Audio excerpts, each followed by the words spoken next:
joining us today for the premiere live performance of the moving panorama of Pilgrim's Progress. As many of you know, what you're a full-scale modern replica of a 160-year-old painting in the collections of the Sacco Museum, which has recently been fully restored and is about to be put on public display. This painting is so huge, nearly 800 feet long, that it's going to require two different exhibition spaces, the Sacco Museum, of course, but also Building 13 of the Pepperell Mill campus on Main Street in Biddeford. And I so hope that you will all join us for a very special opening reception at Pepperell Mills this Friday during Biddeford Art Walk from 5 to 8 p.m. Now, just as the panorama itself is enormous, this has been an enormous project from beginning to end. We owe much of the success of the project to the support of Save America's Treasures, which kicked things off with a major grant award way back in 2009, and also the Maine Humanities Council, whose support specifically funded the creation of the replica that you will be seeing today. Many others were involved in the making of today's performance, and while I don't really have time to give them all the full kudos that they deserve, it is absolutely necessary that I at least say all of their names.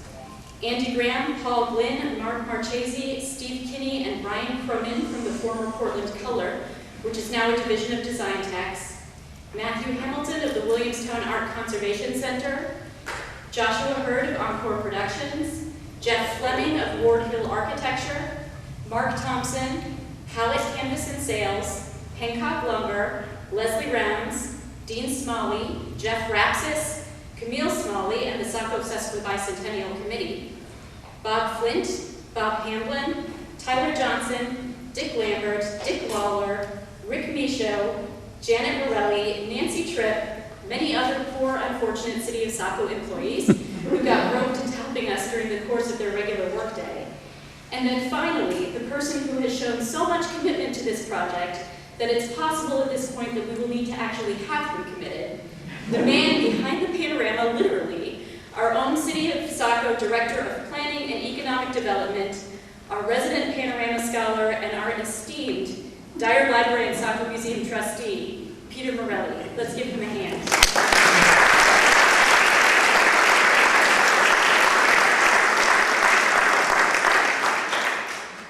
You can learn all about the panorama's history and importance by visiting the exhibition, which will be on view June 30th through November 10th, or by visiting our Panorama website at saccomuseum.org/panorama. So I don't want to delay the performance by giving you a big historical lecture. I do want to give you some small sense of what you're about to see, which is an illustration of a story that was first put into print in 1678. It is a Christian allegory written by a reformist preacher in England named John Bunyan. Bunyan tells his story in the form of a dream that he had while he was imprisoned for preaching against the Church of England. In his dream, he follows the journey of a man named Christian from his home in the City of Destruction to his final destination, the Celestial City, and eternal life. Bunyan begins his book with an introduction that is called an apology, and it's perhaps fitting that we begin our endeavor today with an apology, or at least the possibility of one. For all intents and purposes, nobody has tried to make a moving panorama actually move in about 150 years, and so we've had to figure this all out as we go. We are pretty proud of the giant machine that is behind me today, but like all new inventions, it has its bugs. Luckily, behind these curtains, we also have a massive crew of local volunteers that are ready to leap into action if disaster strikes, and it may very well strike. So please be patient with us and be prepared for the possibility that our journey today may be nearly as adventurous as Christian's journey itself. So you are effectively our test group, and if what you see today doesn't delight and satisfy you, you are all officially welcomed to the next beautifully perfected and even more fabulous performance of the replica to be scheduled at a later date. And now, without further ado, I bring you the maestro of our performance, the man who is bringing it all to you, our narrator and delineator who will bring you the Pilgrim's Progress in gripping detail, our own Professor Dean Smalley.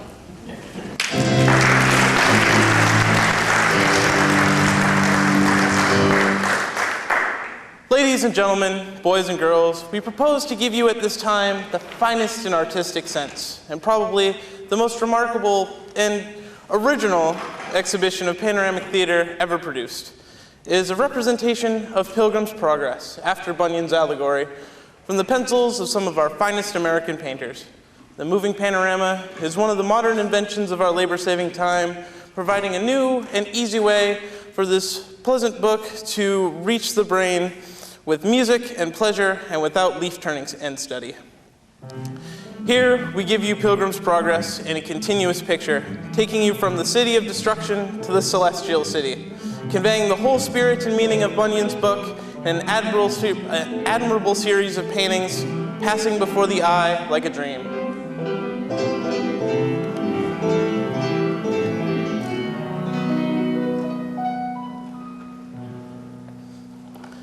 John Bunyan, the author of Pilgrim's Progress, was born in Bedfordshire, England in 1628. When a young man, he was known as a very immoral character. At length, and at the advice of some of his friends who pitied his sad state, he married the daughter of godly parents. At her solicitation, he began to attend church and soon became very zealous in observance of religion. In 1653, he was baptized in the Christian faith, and from that moment began his career of usefulness. He soon became a popular preacher, but his sermons went against the teachings of the Church of England, and he was arrested in order to silence him. In 1660, he was jailed for 12 years, refusing to abandon his right to preach the gospel. And in 1672, a license to preach was finally granted to him, and he was released from prison and the pastor of a congregation in Bedford. Pilgrim's Progress was published in 1678, and 100,000 copies were sold in the 10 years before Bunyan died. It has since been translated into hundreds of languages and has been read by millions in every land under the sun. It was in the prison in Bedford that Bunyan wrote the story of Christian's journey from the city of destruction to the celestial city, and it is this den to which he refers in his opening words. Bunyan narrates the story of Pilgrim's Progress as a dream, and he is seen here relating it to his daughter. And now for the story.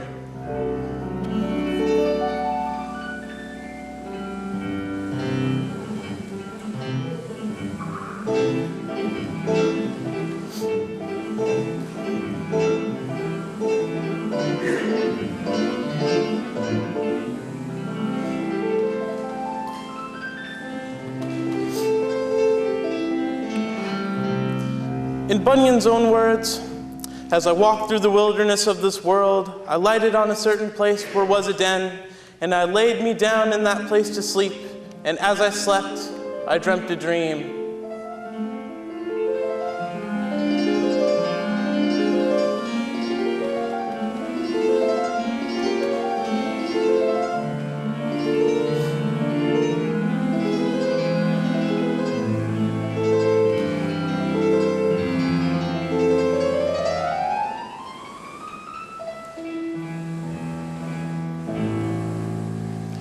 In Bunyan's dream, he sees a man clothed in rags holding a Bible in his hands.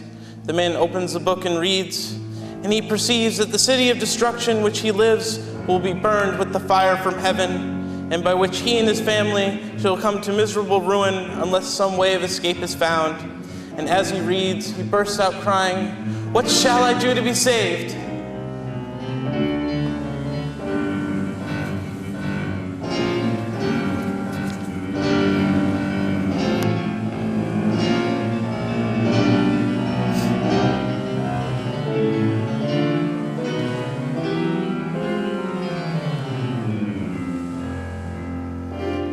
A man passing, named Evangelist, asks what he cries. Christian, which is the name of our pilgrim, informs him of the distress of his mind and that the fears of the burden of sin upon his back will sink him lower than the grave. The evangelist asks, "If this be thy condition, why standest thou still?" Christian answers, "Because I know not wherefore to go." The evangelist hands him a parchment roll with these words inscribed, "Fly from the wrath to come." The evangelist then points to a wicket gate and directs him to fly to it. Now, children, do not fear. The wicket gate is not called so because it is wicked, but more so because it curves up from the ground in a horseshoe shape, like a wicket in a game of croquet. Christian at once begins to run, His wife and children, seeing him run, cry after him, "Return!" But Christian puts his fingers in his ears and continues running on, crying, "Life, life, eternal life."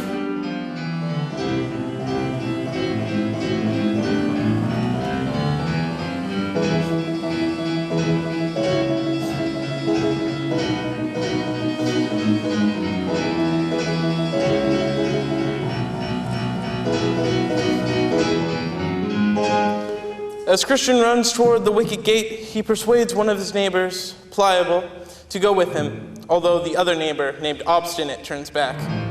Christian and Pliable suddenly fall into a very thick and sludgy swamp called the Slough of Despond. Pliable creeps out on the side to which he got in and runs back to the City of Destruction, but Christian struggles through the slough and makes his way to the other side as best he can.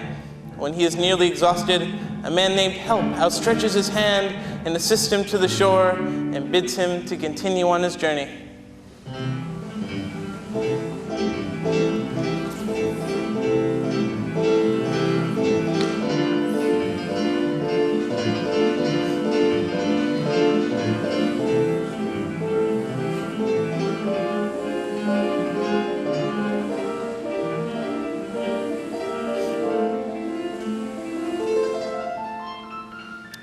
As he proceeds, he meets with one whose name is Worldly Wise Man, who speaks contemptuously of Evangelist and advises him to turn aside to a village called Morality. Worldly Wise Man advises him that a man in this village named Mr. Legality will relieve Christian of his burden. At first, Christian follows the advice of Worldly Wise Man, but soon finds himself in a cloud of darkness and despair. Here, Evangelist visits him again with a message of peace and hope, and leads him back to the path from which Christian has strayed.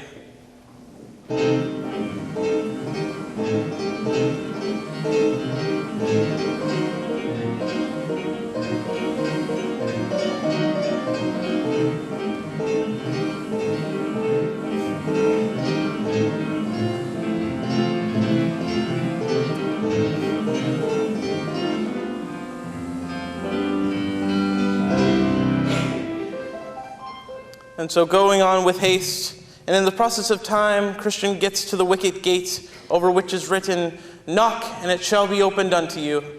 He knocks, therefore, more than once or twice, and a grave person named Goodwill arrives, who admits him and directs him on his road. "Look before thee," Goodwill says. "Dost thou see this narrow way? That is the way that thou must go." So he bids him Godspeed, and Christian addresses himself to his journey.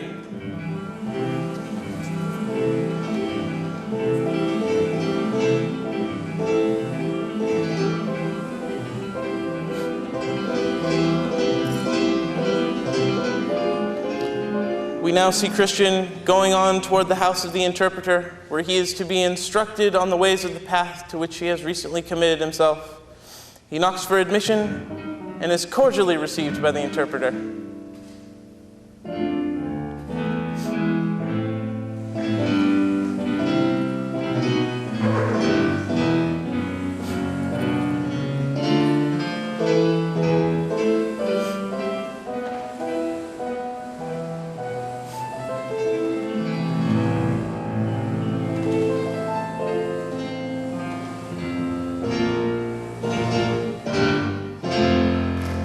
After showing Christian many marvelous things, the interpreter leads him toward the door of a palace through which he can see people clothed in all gold. Outside the palace door, many men visit, but do not enter for fear of the men in armor guarding the door. There also sits a man at little distance from the door, by a small table, with a book and pen in his hand, taking the names of all that enter. As Christian and the interpreter watch, a man gives his name to the record keeper, draws his sword, puts his helmet upon his head, and rushes on toward the door upon the armed men, who attack him with tremendous force. But the man, not at all discouraged, falls to the cutting and hacking most fiercely, and cuts his way through them all. The man then enters into the palace, where a pleasant voice within greets him, and he too is clothed in garments of gold. In this way, Christian comes to understand that if he is persistent in meeting his obstacles, he shall come to his reward.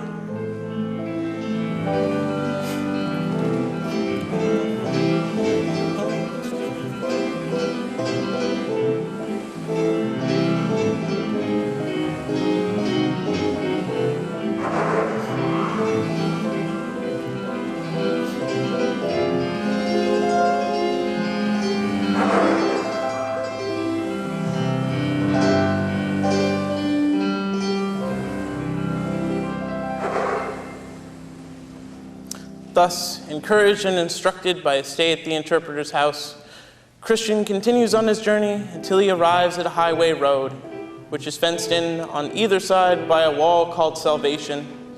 Christian runs up this way with great difficulty as the burden of sin feels heavy.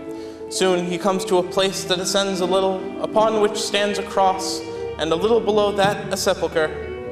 As Christian walks up to the cross, his burden of sin loosens from him and falls into the sepulchre. Suddenly, 3 glorious beings appear before him. The first says, "Thy sins be forgiven thee." The second strips him of his rags and clothes him in a change of raiment. And the third sets a mark upon his forehead and gives him a scroll with a seal on it and tells him to take it with him to the celestial gate. And then they leave him as miraculously as they had appeared.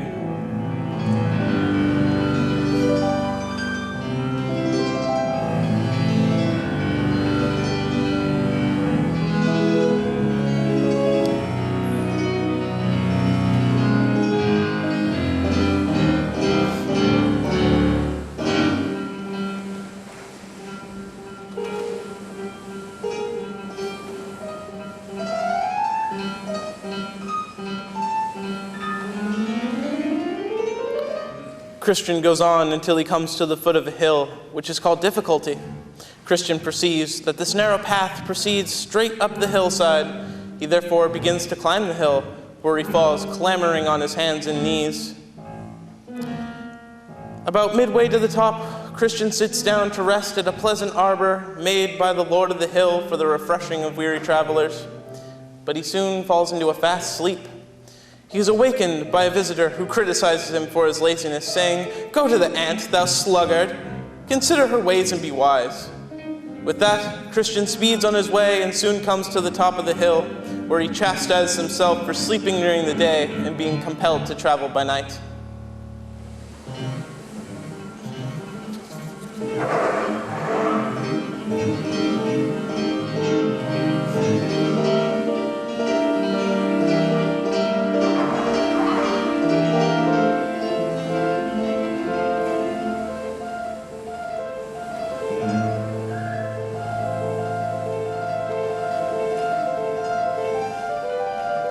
Proceeding on his way in the dark, Christian spies a stately palace in the distance called Beautiful.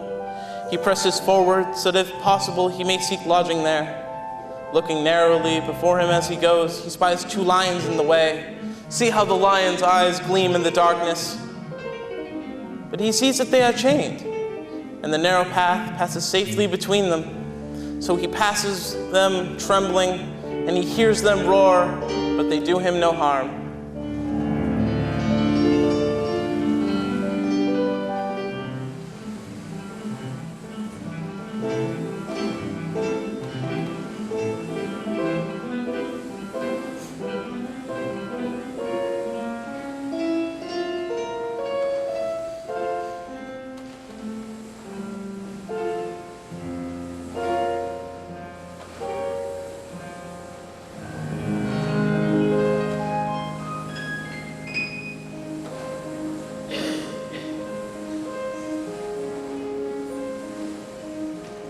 Christian is welcomed into the palace by its beautiful inhabitants, 4 grave and beautiful damsels named Discretion, Prudence, Piety, and Charity. They tell him that the house was built by the Lord of the Hill to provide sanctuary for pilgrims such as he. And as they sit talking together until supper is ready, they speak of the Lord of the Hill, who was a great warrior and had fought and slain him who had the power of death with great danger to himself. For as they tell Christian, he did it with the loss of much blood out of pure love for his country. They also say that he made many pilgrims into princes, though by nature they were beggars born.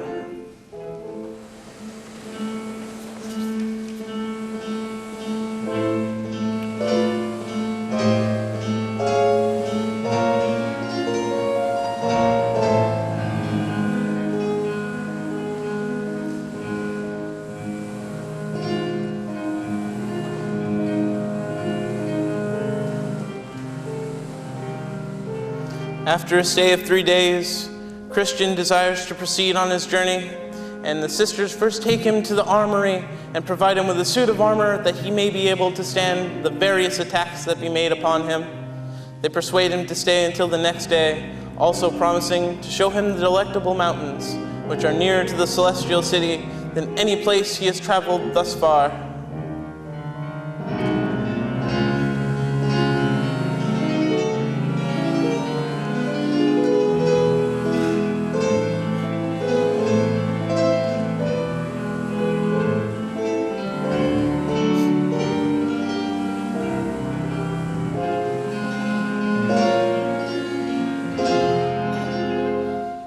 In the morning, they take him to the top of the house and bid him to look south. So he does, and behold, at great distance, he sees the most pleasant mountainous country, with beautiful woods, vineyards, fruits of all sorts, flowers also, with springs and fountains, and very delectable to behold. They tell him that it is Emmanuel's land, and after passing through it, one may see the gate to the celestial city.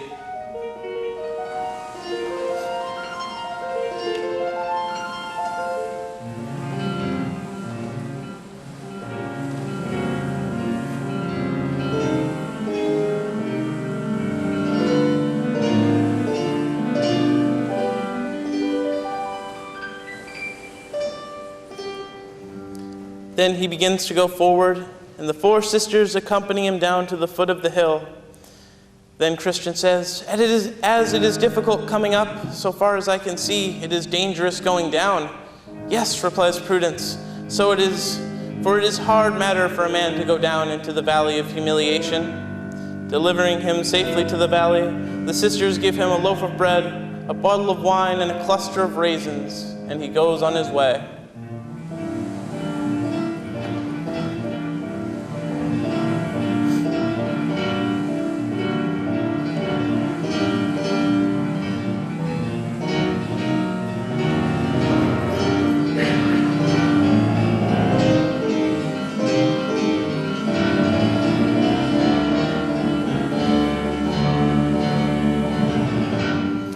Proceeding across the valley of humiliation, Christian perceives a foul fiend by the name of Apollyon approaching. See here how the monster is hideous to behold.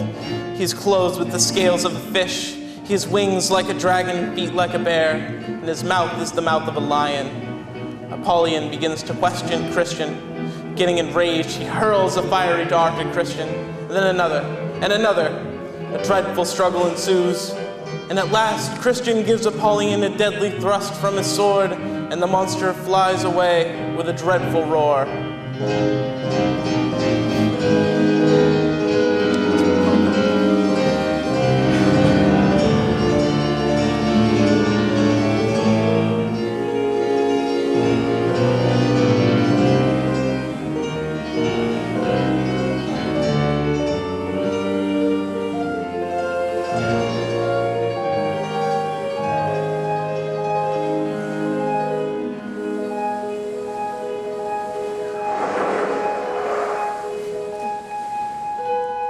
Christian falls on his knees, thanking God for his victory and preservation. Then comes to him a hand with some of the leaves of the tree of life, which Christian takes and applies to his wounds from the battle, and he is healed immediately.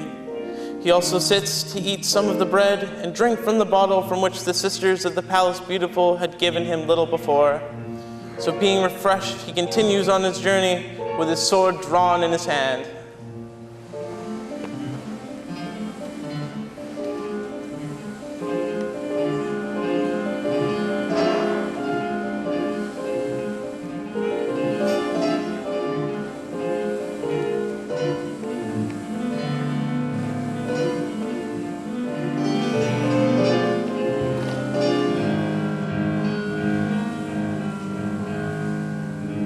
Now at the end of this valley there is another, called the Valley of the Shadow of Death. And Christian must go through it because the way to the celestial city lies in the midst of it. When Christian reaches its borders, he meets two men who warn him to turn back.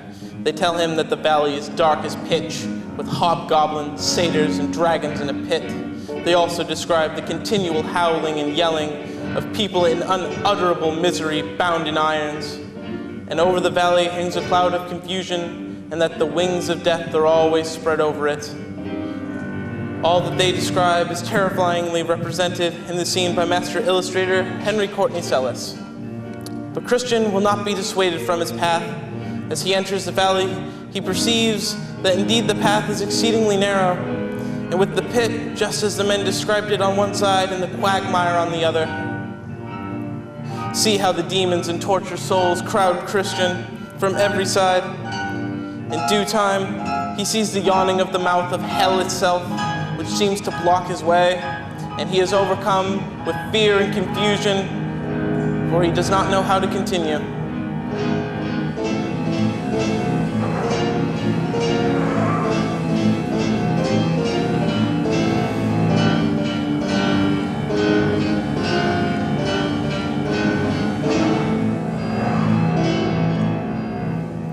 After proceeding in this miserable condition for some time, he thinks he hears the voice of a man saying, "Though I walk through the valley of the shadow of death, I will fear no evil, for thou art with me."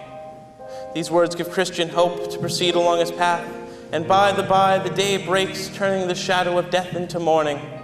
As he leaves the valley, powerfully portrayed here by one of our first American painters, Mr. Edwin Frederick Church, he looks back not at his desire to return, but to see by the light of day what hazards he had gone through in the dark.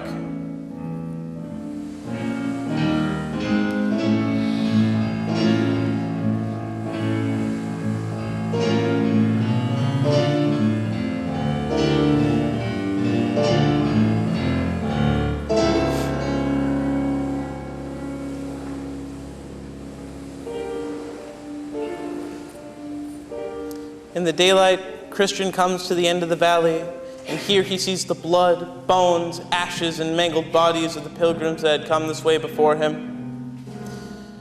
And just beyond that is a cave where two giants named Pope and Pagan had dwelt long ago, putting men to death with their power and tyranny.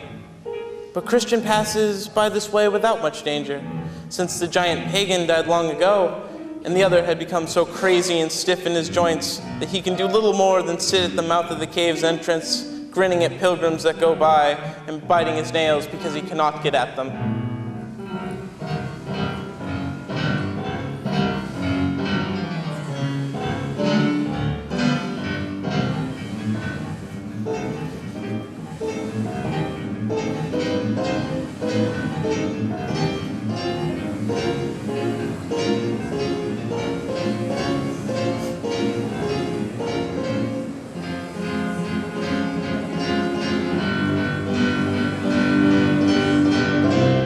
Looking forward, Christian sees a man named Faithful before him on his journey.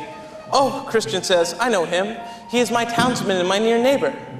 He runs to catch up with Faithful, and the two men venture on together to a town whose name is Vanity.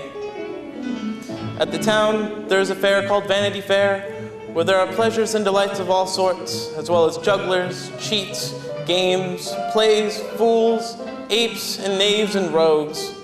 When Christian and Faithful enter the fair, their strange costumes and their unwillingness to join in the traffic and the pleasures of the place soon draw attention. Some of the visitors to the fair begin to laugh and jeer at them, and very soon a crowd forms around them who become very noisy and unruly. The authorities remove Christian and Faithful and take them to a magistrate who charges them with having caused riotous conduct in the fair. Faithful is soon put to death, but Christian makes his escape, accompanied by a man named Hopeful, who is bound for the celestial city himself.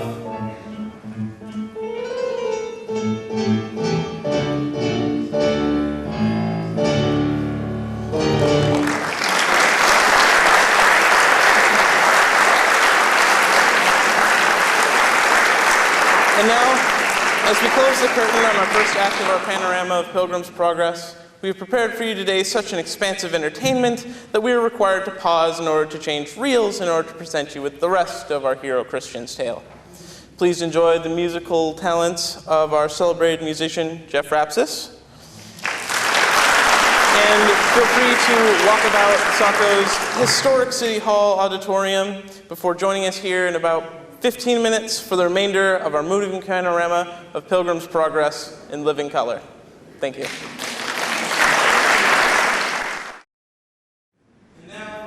some time, Christian and hopeful journey across pleasant meadows. Then again, the way becomes rough and difficult. Storms come on, thoroughly weary, they fall asleep.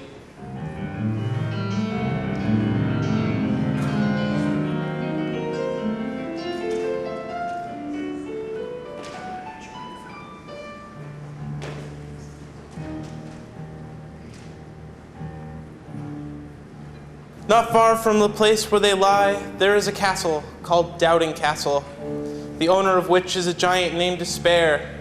Catching Christian and Hopeful asleep on his grounds, he awakens them rudely and puts them into his castle, into a very dark dungeon, nasty and stinking. There he starves them and beats them and finally advises them to put an end to their own lives with either knife, noose, or poison, since they will never escape.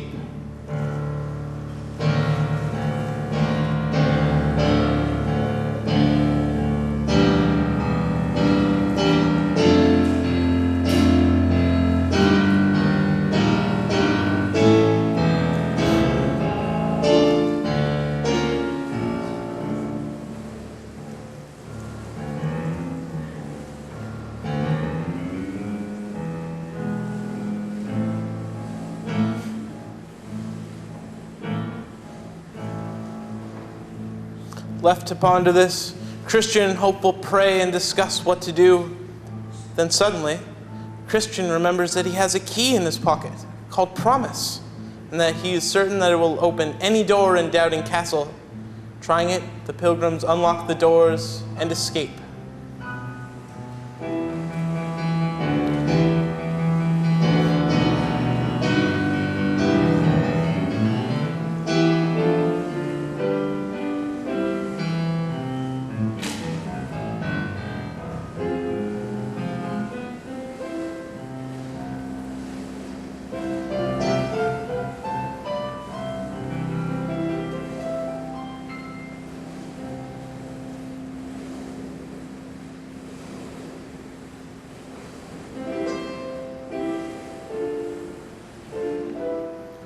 Proceeding on their way, they arrive at the Delectable Mountains, on the summit of which they find 4 shepherds feeding their flocks, whose names are Knowledge, Experience, Watchful, and Sincere. These shepherds treat them most hospitably and take them into their own tents for rest for the night.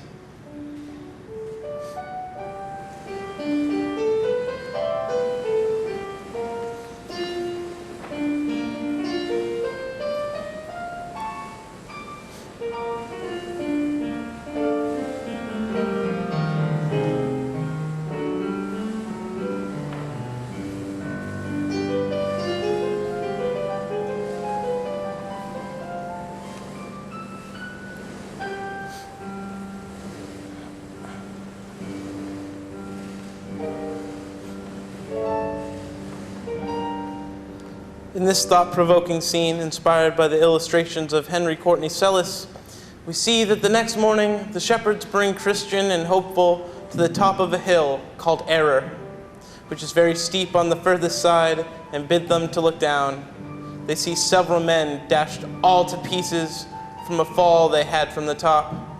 The shepherds explain that these men climbed too high up on the hill and came too close to its brink.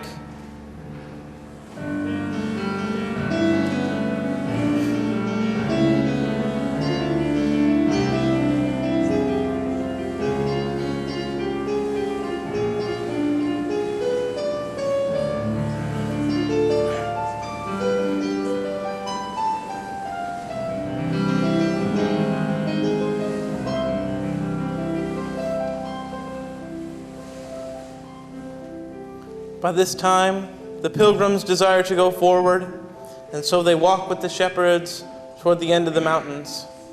Atop a hill, whose name is Clear, the shepherds say to one another, "Let us here show the pilgrims the gate to the celestial city, if they have the skill to look through our perspective glass." The pilgrims eagerly take the telescope, but their hands shake and they cannot steadily look through the glass. Yet, they think they see something, like the glory of the place.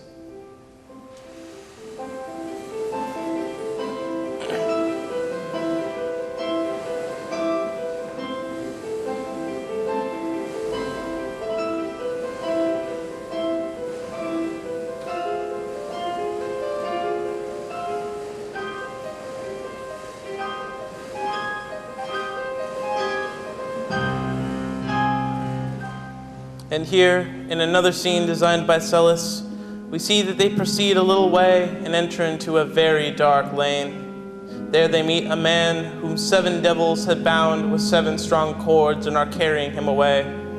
Christian and Hopeful begin to tremble, and Christian looks as if he knows the man. He thinks the man might be a man named Turnaway, who dwells in the town of Apostasy, but he cannot perfectly see his face, for he hangs his head like a thief that is found out.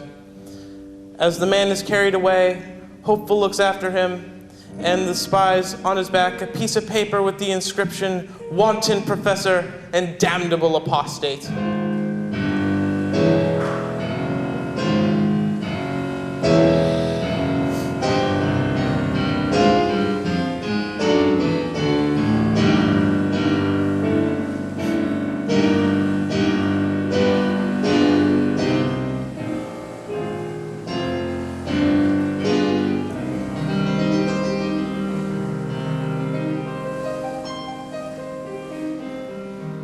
They go on until they come to a certain country whose air makes one feel drowsy, and here Hopeful begins to feel very dull and sleepy.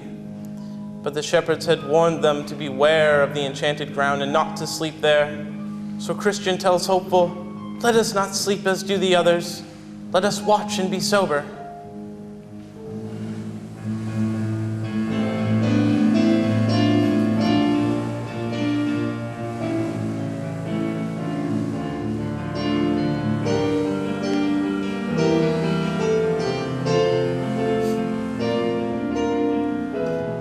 And now they enter the land of Beulah, imagined here in a luminous color by Jasper Cropsey, known for the tranquil beauty of his landscape painting. The air here is sweet and pleasant, and they hear continually the singing of birds. In this country, the sun shines night and day, and they are in sight of the city that they are going to, for it is upon the borders of heaven.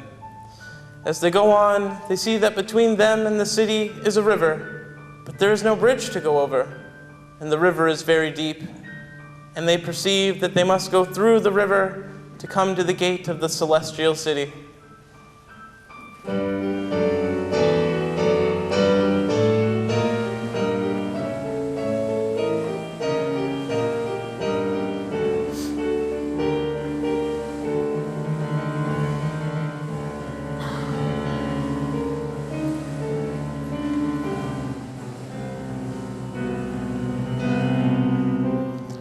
They enter the water, and Christian begins to sink, but he and Hopeful summon up their courage and make the attempt.